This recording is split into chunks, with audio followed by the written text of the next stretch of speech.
Ao longo da história, as perturbações da mente foram vistas de diferentes formas. Se casos de ansiedade, depressão, problemas do sono, dependências e compulsões sempre existiram, hoje, diante do fenômeno da pandemia e aumento exponencial destes transtornos mentais, como interpretá-los e compreendê-los? Transtornada mente. Uma visão da psiquiatria. Tema desta série do Café Filosófico. Podemos não reconhecer que estamos ansiosos. Podemos não admitir que estamos sofrendo por antecipação, por algo que ainda nem aconteceu e que nem sabemos se vai acontecer. Quem já não viveu ou está vivendo momentos de ansiedade, principalmente com esta pandemia? A ansiedade pode ser normal até um certo nível, e ela é importante, inclusive, para a nossa sobrevivência. Nos serve de alerta e de precaução. Mas quando os sentimentos ficam excessivos e obsessivos, torna-se um grande problema, um transtorno patológico que afeta em muito a nossa vida e daqueles ao nosso redor. A ansiedade é uma emoção, então, uma emoção humana normal, sempre desagradável, de grande valor adaptativo, que surge diante do novo, do desconhecido, do imprevisto e das situações de conflito, para nos prepararmos para lidar com algum evento que se aproxima. É importante que fique bem claro que a ansiedade é uma emoção voltada para o futuro, para a antecipação de algo desagradável que pode vir a ocorrer. As manifestações de ansiedade, elas se dão em 3 níveis. Elas podem ser físicas, psicológicas ou comportamentais. As manifestações físicas da ansiedade, elas se devem à tensão muscular e à ativação do sistema nervoso autônomo. Por conta da tensão muscular é que nós sentimos, quando ansiosos, tremores, sensação de aperto no peito, de que está difícil respirar, de que está difícil encher o peito de ar, que está difícil relaxar. E por conta da ativação do sistema nervoso autônomo é que aparecem a boca seca, as tonturas, as náuseas, o enjoo, arrepios, calafrios. As manifestações psicológicas principais são a insegurança, as preocupações exageradas, a dificuldade para se concentrar, para manter o foco, a sensação de estar no limite, à beira de um ataque de nervos, a sensação ou o medo de estar ficando louco. Aliás, uma curiosidade, só pensa e tem esse medo que está ficando louco ou de ficar louco a pessoa que está muito ansiosa. Porque aqueles que estão verdadeiramente fazendo um surto psicótico, ou que estão delirantes, ou que estão se distanciando da realidade, não têm essa preocupação. Do ponto de vista comportamental, a ansiedade basicamente se manifesta pela inquietação. A pessoa fica mexendo as mãos, fica batendo os pés, chacoalhando as pernas. Ou, quando a magnitude dos problemas percebidos pela lente da ansiedade fazem com que ela seja muito grande, a pessoa fica inibida, como que paralisada, diante de tamanha quantidade de problemas. O que é que já se falou sobre essa emoção? Da Grécia clássica, nós temos que a ansiedade e o medo eram percebidos como reações absolutamente normais em situações de ameaça ou de perigo em potencial, mas ai do homem que demonstrasse de maneira aparente que estava sentindo medo ou que estava ansioso. Ele perderia o prestígio, fosse quem fosse. Daí ter nascido a ideia de que o homem corajoso não é o que não sente ansiedade ou que não sente medo, e sim aquele que sabe se controlar. Nessa época, a medicina não considerava a existência de entidades clínicas que se caracterizavam por ansiedade muito alta. Nós temos, por exemplo, que Hipócrates, que viveu nessa mesma época, dizia que as pessoas com melancolia, que são os antepassados remotos dos quadros de depressão que nós conhecemos hoje em dia, eles todos apresentavam medo e abatimento. 600 anos depois, no século II da nossa época, Galeno, um filósofo e médico romano de origem grega, ele, apesar de dizer que todos os melancólicos teriam as suas particularidades, sempre estaria presente na melancolia sintomas de medo e prostração. Então, essa conceituação ela permaneceu praticamente inalterada até meados do século XIX, mais de 1.600 anos. No início do século XVII, nos anos 1600, não se considerava a existência de quadros de ansiedade patológica como entidades clínicas distintas. Consequentemente, não havia registros desses estados de ansiedade. Entretanto, um médico e clérigo inglês, Richard Napier, ele, trabalhando numa comunidade do interior da Inglaterra, nessa época, então, início dos anos 1600, ele anotou minuciosamente dados clínicos de pessoas que se consultavam com ele. E dos mais de 8.000 quadros que ele registrou, pelo menos 780 eram de pessoas com estado de ansiedade. Então ele tinha anotado, e nós temos acesso a isso, a identificação, a idade, a origem, a principal queixa, o que as pessoas mais temiam, e ele atendia pessoas de todas as camadas sociais. A maior fonte de ansiedade, de preocupação, eram a pobreza, a miséria e a falta de dinheiro para pagar as dívidas. Também era muito comum o medo de doenças, de epidemias. Vejam que ironia, em 1600 nós estamos com medos e temores parecidos. Também a desnutrição, as verminoses, a disenteria, acidentes e as sequelas que eles deixavam, infecções e dificuldades de parto, matavam muito mais naquela época do que hoje em dia. As pessoas se preocupavam ainda com encantamentos, com feitiços, com a possibilidade de pecados que os levasse à danação eterna. E a principal fonte de preocupação naquele tempo era com questões envolvendo o namoro, o noivado e a vida conjugal, especialmente brigas conjugais. Amores não correspondidos, objeção dos pais ao namoro, transição da adolescência para a vida adulta, incertezas quanto ao futuro, sobre ter ou não ter filhos e como criá-los. Mais um dado curioso, entre os jovens, naquela época, era também fonte de estresse e sofrimento o excesso de estudos e o grau de exigência com exames e provas na universidade. É difícil você comparar culturas e épocas diferentes. No nosso caso, é difícil comparar uma época com relação à ansiedade, os anos 1600 com os anos 2020.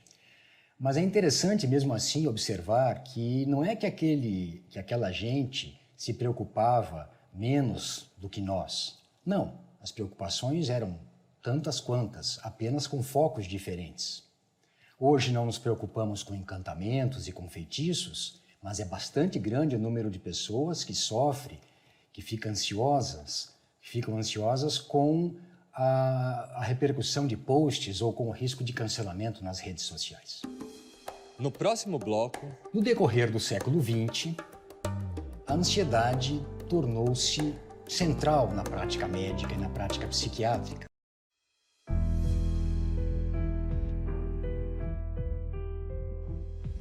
Às vezes, numa crise de ansiedade, mesmo sem um motivo aparente, entramos num estado de grande tensão.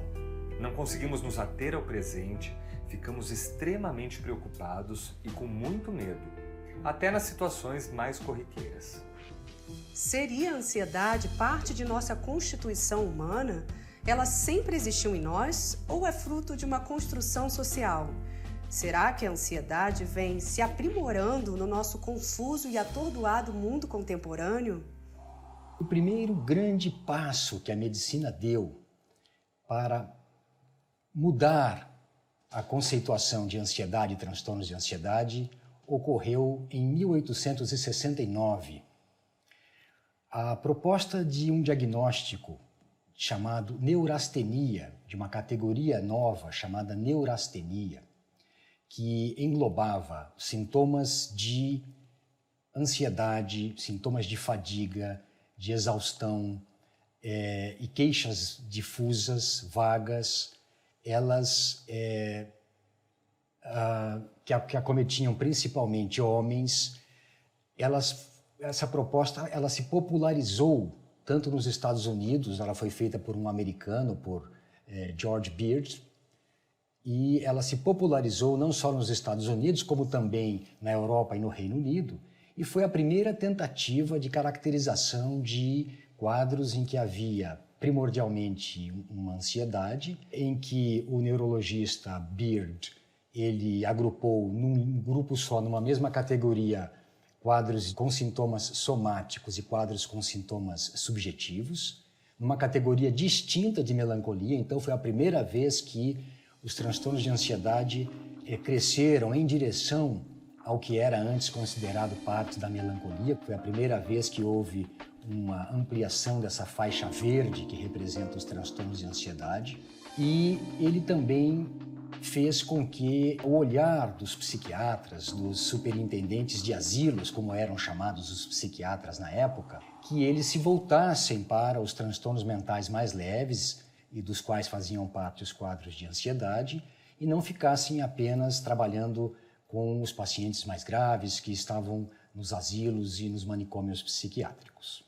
A grande guinada, entretanto, com relação à conceituação dos transtornos de ansiedade se deu quando Sigmund Freud publicou em 1895 um artigo intitulado A Justificativa para se separar da neurastenia uma síndrome particular, a neurose de ansiedade. Do pântano, do balaio de gatos que havia se transformado a neurastenia, em que agora cabiam todos os quadros em que havia ansiedade e queixas físicas difusas, Freud foi capaz de extrair um grupo de quadros em que predominava o sintoma de ansiedade e ele os colocou numa categoria que ele intitulou de neurose de ansiedade.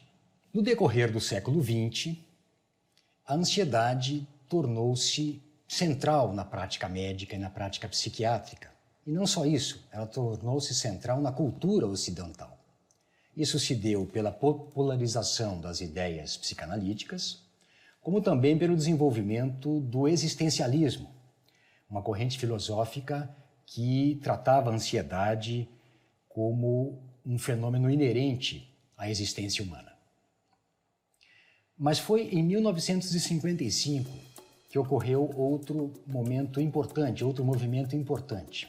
Foi quando foi lançado o primeiro tranquilizante, o meprobamato. Foi aí que se deu, por conta dessa popularização de um medicamento, a invasão que passou a ser considerado ansiedade patológica fez no que antes era considerado normal. E foi um sucesso. As pessoas entendiam como completamente natural usar um medicamento que aliviasse aquela ansiedade desagradável. Logo em seguida, nos anos 60, vieram os benzodiazepínicos, os medicamentos que até hoje estão no mercado, que são conhecidos pelos leigos como medicamentos faixa preta, e que esses sim foram propagados explicitamente para alívio de ansiedade, já com uma grande participação do marketing na indústria farmacêutica. Ele estava indicado para o alívio da ansiedade relacionada ao estresse causado por problemas conjugais, excesso de trabalho e reveses da carreira profissional, fases de transição na vida, trabalho doméstico e até mesmo por engarrafamentos de trânsito. Para tudo. E ainda eram tidos como e difundidos como medicamentos que seriam muito bons para alívio dos sintomas físicos que acompanhavam os problemas emocionais. Com isso, muito do que era considerado ansiedade normal, que tinha a ver com os excessos, com os abusos, que era um sinal de alerta para que as coisas estavam saindo do controle, passou a ser encarado como uma doença, como algo a ser medicado, como algo a ser tratado. Em 1980, mais um marco no que diz respeito à história dos transtornos psiquiátricos, a publicação do Manual de Diagnóstico e Estatística da Associação Psiquiátrica Americana, na sua 3ª edição, na qual se tinham claramente descritos os vários transtornos de ansiedade, distintos entre eles por critérios clínicos e epidemiológicos, e também distintos de ansiedade normal, sem se levar em conta, sem a preocupação com que houvessem fundamentos teóricos ou interpretações sobre a origem dos quadros. Em 2013 foi lançada a 5ª versão desse referido manual, e aí mais uma vez houve um avanço do que hoje é considerado doença para o campo do normal, porque houve uma flexibilização dos critérios para o diagnóstico de transtornos de ansiedade que se tornaram mais abrangentes. E hoje nós temos toda uma série de estudos e de um vasto acúmulo de informações sobre as bases neurobiológicas da ansiedade, não só dos transtornos de ansiedade, como também da ansiedade normal. Na verdade, nós temos que as fontes de dados que subsidiam o nosso conhecimento, elas provêm de diversos tipos de pesquisa e elas confluem para o entendimento de que hoje prevalece de que os transtornos de ansiedade eles são mediados por alguns circuitos e algumas estruturas críticas no sistema nervoso central. Uma delas, indicada em vermelho, fica numa região antiga do ponto de vista evolutivo do nosso sistema nervoso central. Fica no mesencéfalo, que é uma região que nós compartilhamos com os répteis, que se intitula matéria cinzenta periaquedutal dorsal. Ela, quando ativada, desencadeia as reações de luta e fuga diante do perigo próximo. E elas são muito importantes para a sobrevivência dos animais e a nossa também. É o que nós experimentamos quando estamos mesmo diante de um perigo real imediato. Num nível um pouco superior, nós temos no sistema límbico, região compartilhada do ponto de vista evolutivo com os mamíferos. Nós temos a amígdala, que é uma área, uma pequena estrutura em forma de amêndoa que se localiza sob o córtex temporal e que é responsável pela identificação e pela coordenação das respostas ao perigo. E também o hipocampo, nessa mesma região do sistema nervoso central, estrutura crítica para a construção e evocação de memórias relacionadas às ocorrências, a momentos em que houve ansiedade. Por fim, indicados em verde, nós temos uma estrutura que essa sim nos diferencia dos outros animais, que é o nosso córtex, nosso enorme encéfalo, em cuja parte central, no córtex pré-frontal, nós temos a região que cuida da modulação e da sofisticação das respostas de ansiedade observadas em nós, nos seres humanos. Com relação aos neurotransmissores, aos compostos neuroquímicos que fazem a mediação, a ligação entre os neurônios dos circuitos que estão relacionados com a ansiedade, nós temos que 2 deles se destacam. O primeiro deles é a serotonina, que em alguns circuitos ativa a ansiedade e em outros inibe, e o ácido gama-aminobutírico, o GABA, que é distribuído de maneira bastante difusa pelo córtex cerebral e tem importante função inibitória.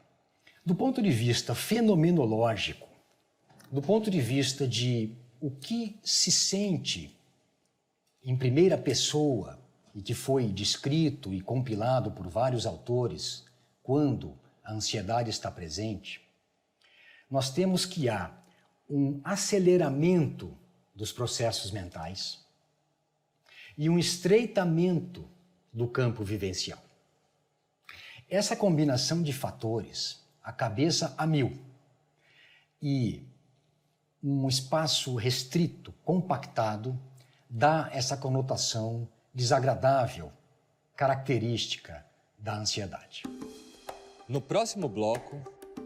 Outra diferenciação que deve ser feita é entre ansiedade e angústia.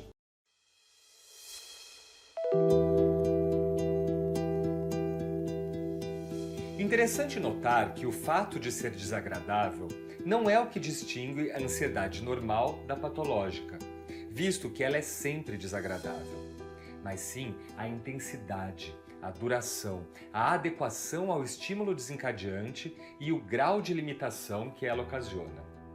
Assim sendo, um transtorno de ansiedade, denominação que se dá à ansiedade patológica, tem manifestações mais intensas e duradouras, desproporcionais às circunstâncias em que surgiram e muito limitantes, a ponto de incapacitar transitoriamente a pessoa para o trabalho. A ansiedade normal funciona como uma mola propulsora para enfrentar, superar e resolver com eficiência os problemas e dificuldades com que nos deparamos. Muito mais ajuda do que atrapalha, apesar do incômodo que provoca. Seu valor adaptativo é indiscutível. Já a ansiedade patológica é paralisante. Soren Kierkegaard, um filósofo dinamarquês, ele foi o primeiro pensador a escrever um volume inteiro dedicado à ansiedade, ao conceito de ansiedade, que foi publicado em 1844.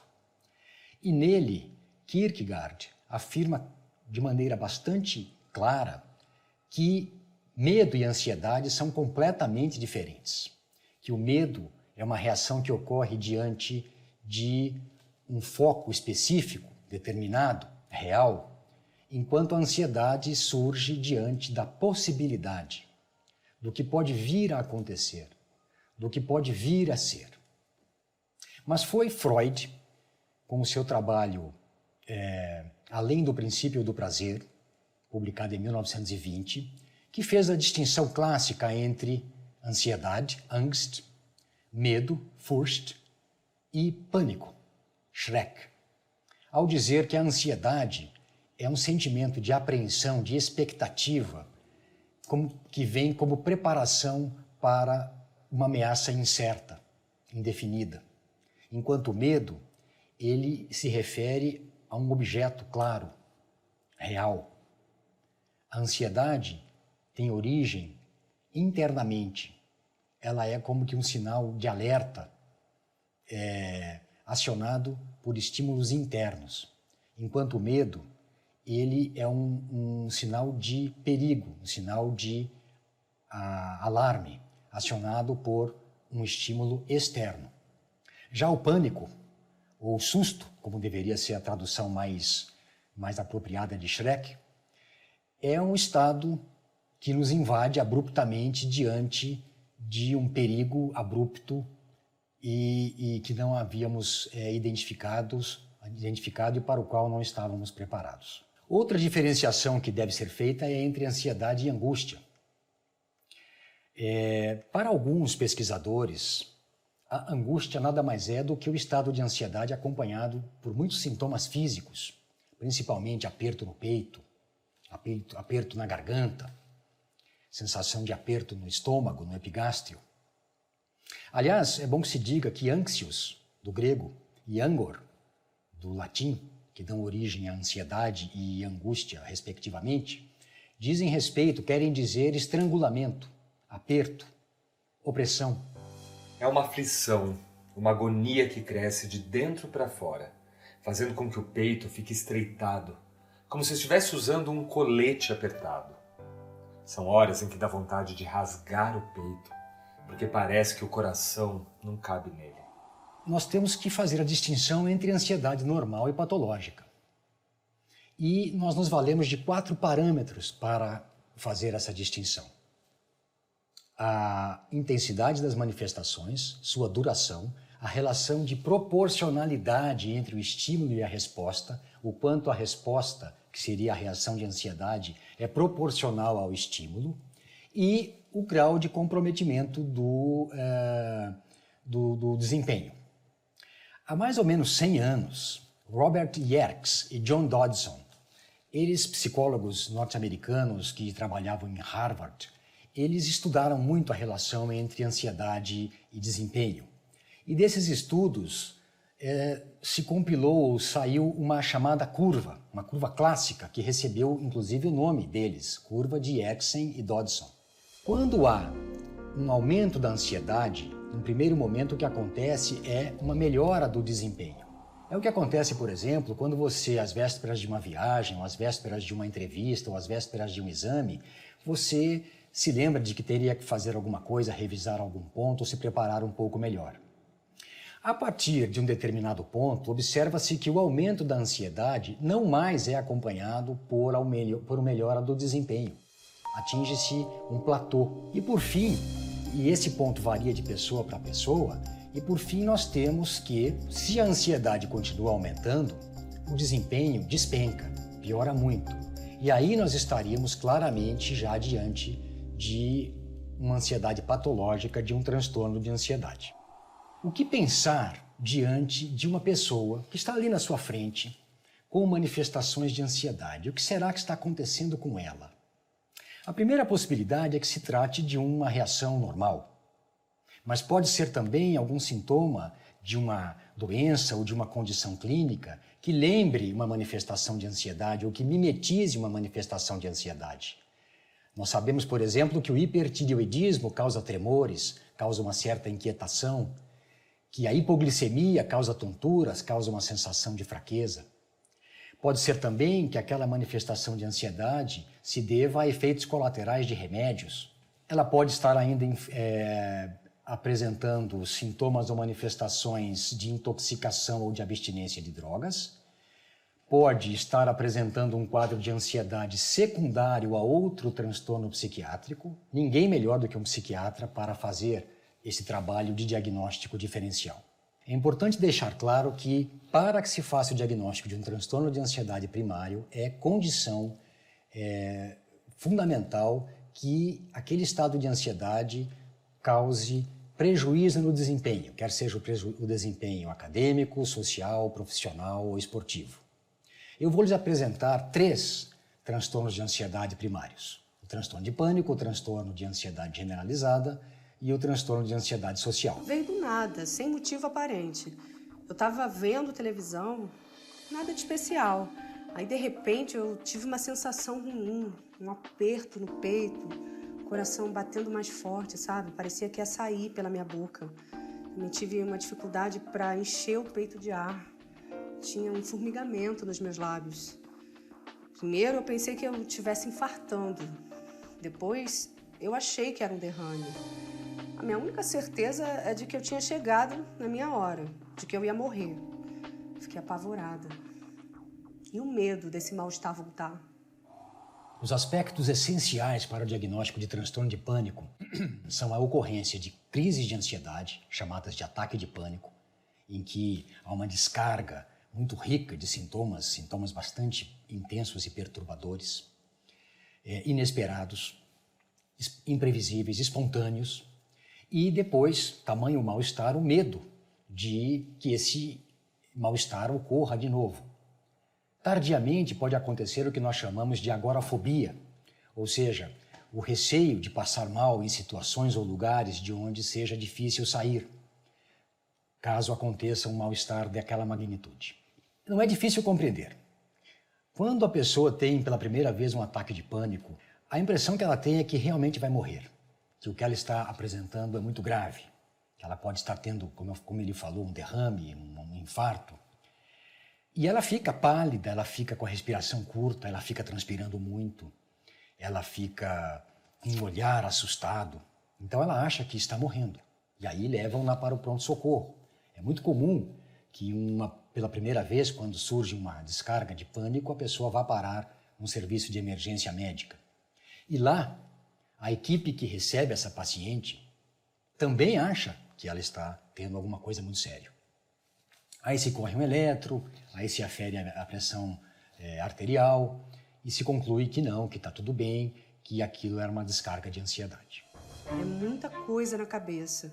Fico em estado de alerta praticamente o tempo todo, com a sensação de que algo ruim está para acontecer a qualquer momento.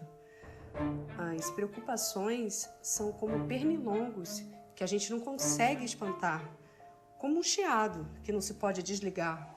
O quadro clínico de transtorno de ansiedade generalizada, ele se caracteriza por preocupações com questões corriqueiras, preocupações entendidas como desnecessárias, como exageradas, com coisas comuns do dia a dia. Então é a pessoa que tem medo de não ter dinheiro para pagar as contas, sendo que ela tem o dinheiro, ou que acha que haveria risco de algum problema de saúde com familiares, sendo que estão todos muito bem. E por conta dessas preocupações difusas, persistentes, há um aumento do nível basal de ansiedade, fazendo com que as manifestações de ansiedade sejam bastante incômodas e que também acabam levando ao uso de serviços de saúde, mas principalmente de serviços de saúde ambulatoriais, porque esses sintomas difusos de ansiedade que a pessoa apresenta, faz com que ela se consulte com vários médicos de diferentes especialidades. Nessas situações, sinto como se estivesse iluminado por um holofote e imagino que o pior vai acontecer. É como se uma câmera desse um zoom e enquadrasse a minha cara ruborizada e todos notassem meu modo desajeitado de andar, trêmulo, sem saber onde colocar as mãos nem para onde olhar. Fico pensando que não vou conseguir, que foi um erro tentar, que vão descobrir o que eu sou verdadeiramente, uma fraude. É muito desagradável. Os aspectos essenciais do transtorno de ansiedade social são essa preocupação exagerada com a possibilidade de ser mal avaliado, de ser injustamente criticado ou mesmo humilhado e constrangido em situações em que a pessoa está em evidência ou que ela se sente em evidência. Sim, é importante, há uma questão subjetiva aqui. Não necessariamente ela teria que ser o centro das evidências para se sentir mal. Ela pode se sentir ou perceber ou achar que as pessoas todas estão olhando para ela, reparando nela. Isso vem acompanhado de muita ansiedade e essas situações de evidência são evitadas a todo custo ou enfrentadas com muita dificuldade. E se há uma obrigação, se há uma obrigatoriedade para que a pessoa entre nessa situação de evidência, ela vai experimentar naquele momento muitos sintomas de ansiedade, basicamente rubor facial, tremores, ela vai gaguejar, transpirar muito. E o pior, a avaliação cognitiva da realidade fica um pouco perturbada. O transtorno de ansiedade social ele é mais comum do que o transtorno de pânico e o transtorno de ansiedade generalizada. Mas ele é menos diagnosticado. Ele se confunde muito frequentemente com timidez, apesar de ser muito mais grave, de ser muito mais limitante. São 4 os parâmetros de que nos valemos para diferenciar um transtorno de ansiedade do outro. O foco da ansiedade, se há ataques de pânico e qual o tipo deles, se há comportamento de evitação e o nível de ansiedade intercorrente. Eu vou me ater ao foco da ansiedade, o que incomoda o paciente, o que preocupa o paciente. No transtorno de pânico é o receio de ter um novo ataque de pânico. No transtorno de ansiedade generalizada são as preocupações exageradas e desnecessárias com as questões do cotidiano. No transtorno de ansiedade social é a possibilidade de se ver numa situação de evidência. E por fim, nas fobias, é o contato com o objeto, o animal ou a situação temidos. As complicações mais comuns dos transtornos de ansiedade, elas são o desgaste das relações interpessoais, a diminuição da qualidade de vida, o aumento do consumo de substâncias e de álcool, os quadros depressivos e a incompreensão. É incrível como, mesmo hoje em dia, as pessoas com transtornos de ansiedade são maltratadas, são incompreendidas, são injustamente acusadas de estragarem os programas de família, de fazerem drama, de serem pitizentas, de serem piripacosas, enfim, de atrapalharem e de só darem trabalho. O tratamento dos transtornos de ansiedade, ele é bastante eficaz, comprovadamente eficaz, e ele tem como meta um objetivo bastante ambicioso, a remissão do quadro, ou seja, a eliminação dos sintomas, a extinção do comportamento de evitação, a normalização do funcionamento do desempenho e o cuidado com as comorbidades. Sim, as complicações a que eu me referi há pouco, elas precisam ser cuidadas uma vez instaladas, do contrário não haverá recuperação completa. As modalidades de tratamento são basicamente 3. A medicação, a psicoterapia e a combinação dessas duas, o que se chama de terapia combinada, a combinação, a associação de psicoterapia e farmacoterapia. Independente do tipo de tratamento, é importante que vocês saibam que ele tem 3 fases. O tratamento dos transtornos de ansiedade tem 3 fases. A fase aguda, que vai desde o início até a melhora substancial do quadro e que dura em torno de 2 meses. A fase de continuação, que recebe esse nome por uma razão muito simples, porque a gente continua com a medicação, apesar do paciente já estar melhor, com vistas a prevenir recaídas e consolidar a melhora. E naqueles casos em que o tratamento foi difícil, em que a melhora não foi completa, o tratamento ainda se expande por mais alguns anos até, e é chamado de fase de manutenção do tratamento. No próximo bloco... Uma coisa que eu acho importante dizer, e que talvez você não saiba, é que a ansiedade é uma emoção contagiosa. Ela pega.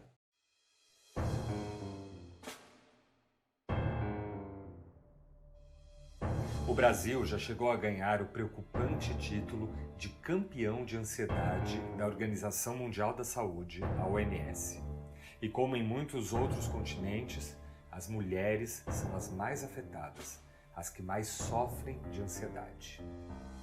Isso bem antes da pandemia nos colocar em isolamento social, confinar muitos de nós em nossas casas, com o acúmulo de tarefas e expor milhares ao risco de adoecerem e morrerem.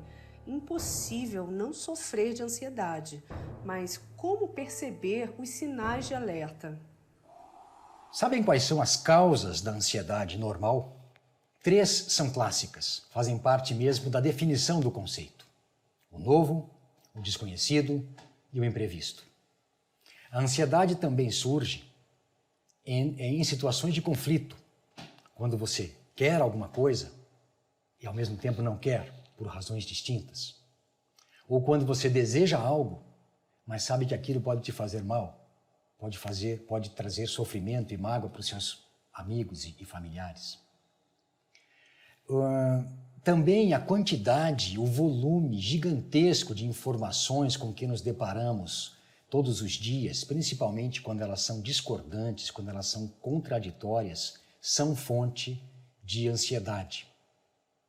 Querer realizar muitas coisas ao mesmo tempo, simultaneamente, o que curiosamente é algo que muita gente deseja, que muita gente pensa que é sinal de eficiência, fazer muitas coisas em paralelo, quando na verdade o resultado desse tipo de postura nada mais é do que aumento da ansiedade e aquele sentimento de frustração, porque nada foi tão bem feito quando poderia ter sido feito. Também nós temos que a ansiedade está relacionada ao modo como as pessoas estão envolvidas ou engajadas nas redes sociais e em política. Isso também gera ansiedade. E uma coisa que eu acho importante dizer, e que talvez você não saiba, é que a ansiedade é uma emoção contagiosa. Ela pega. Se você convive com pessoas ansiosas, o seu nível de ansiedade vai aumentar. Se você chega em casa do trabalho irritado, tenso, estressado, você vai, de alguma maneira, transmitir isso para as pessoas que convivem com você. Principalmente as crianças, elas percebem no ar aquela tensão, elas percebem aquela ansiedade nos relacionamentos e às vezes se tornam mais assustadiças, mais irritadiças, com problemas de sono. É a ansiedade sendo perpetuada no grupo.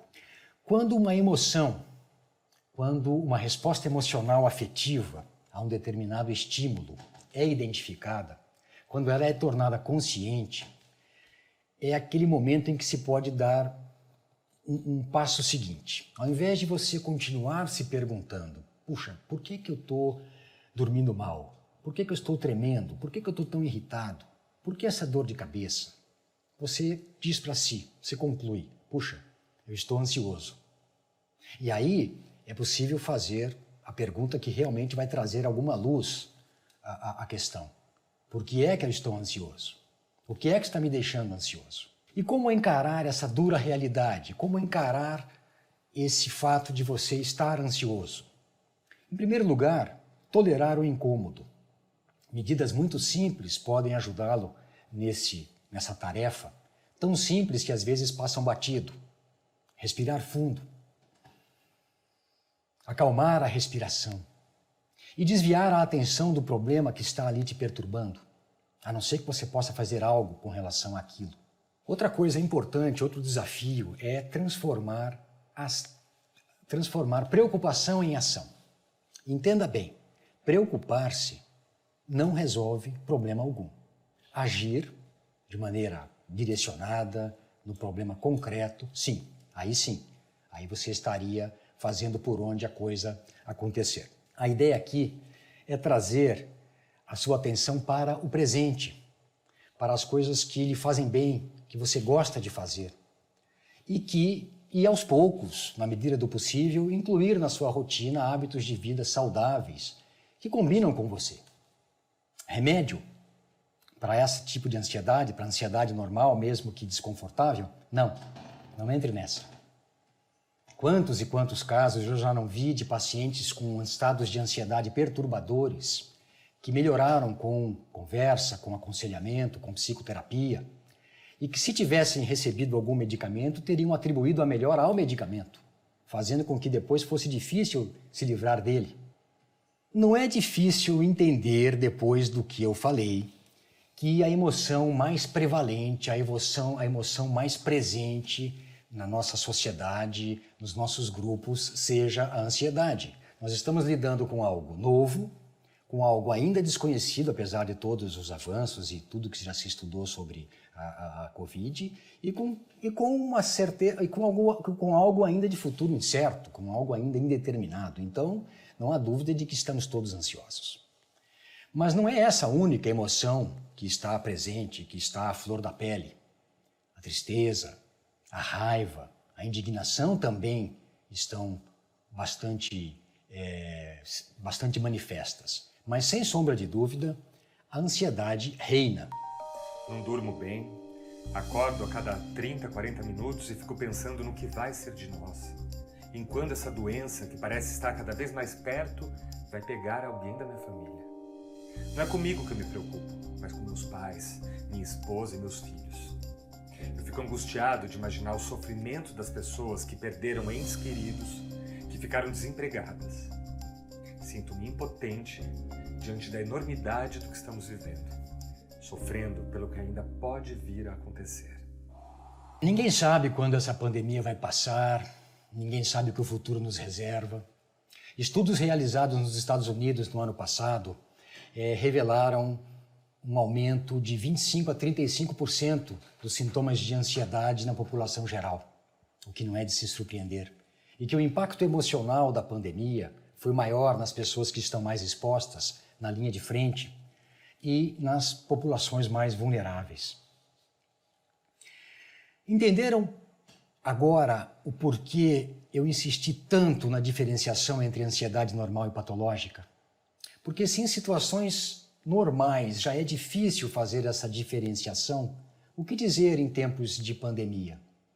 E é dessa diferenciação que depende o encaminhamento do caso. É completamente normal e compreensível que estejamos enfrentando um aumento da ansiedade. E você sabe qual a palavra que melhor define o impacto dessa emoção na nossa mente, na nossa cognição? Confusão. Confusão no sentido de que a pessoa ansiosa perde a capacidade de discriminar dentre os problemas quais são os mais urgentes, quais são os mais graves. Tudo fica igual, tudo fica no mesmo nível. Tudo tem que ser resolvido agora, imediatamente. É um erro rotular como doentes as pessoas que estão apresentando uma reação emocional intensa aos estímulos relacionados à Covid-19. Vocês talvez tenham escutado por aí que não bastasse todo o sofrimento e toda a preocupação com os desdobramentos sociais e econômicos relacionados à Covid, que nós enfrentaríamos ainda um tsunami. Foi esse o termo utilizado, um tsunami de transtornos mentais. Eu não teria tanto certeza. Eu talvez confie mais na resiliência do ser humano, na nossa capacidade de adaptação, de superação de problemas. E eu me preocupo com a medicalização das reações normais, com a medicalização de algo que não necessariamente teria que ser avaliado ou conduzido por um médico e que poderia ser resolvido de outra maneira por se tratar de uma reação normal. Do que eu tenho observado, não houve aumento de transtornos de ansiedade primários relacionados à pandemia, não houve aumento de transtornos de pânico, de transtornos de ansiedade generalizada, de transtornos de ansiedade social, mas houve sim um grande aumento de casos relacionados à adaptação a eventos provocados pela pandemia, que nós chamamos de transtornos de ajustamento, no caso com transtornos com sintomas de ansiedade, mas que em tese são autolimitados e melhoram com o passar do tempo, não necessariamente precisando de intervenção médica. E quais os sinais de alerta que nos indicam que a coisa está fugindo do controle? O fato de estarmos com o sono perturbado e alterações do apetite por mais de uma semana, com a irritabilidade constante e eventuais explosões de nervosismo, e consumindo mais álcool, algum tipo de drogas sedativas e calmantes. Se você ou alguém do seu entorno está apresentando esses sinais, seria um indicativo forte, seria recomendável que buscassem uma ajuda especializada.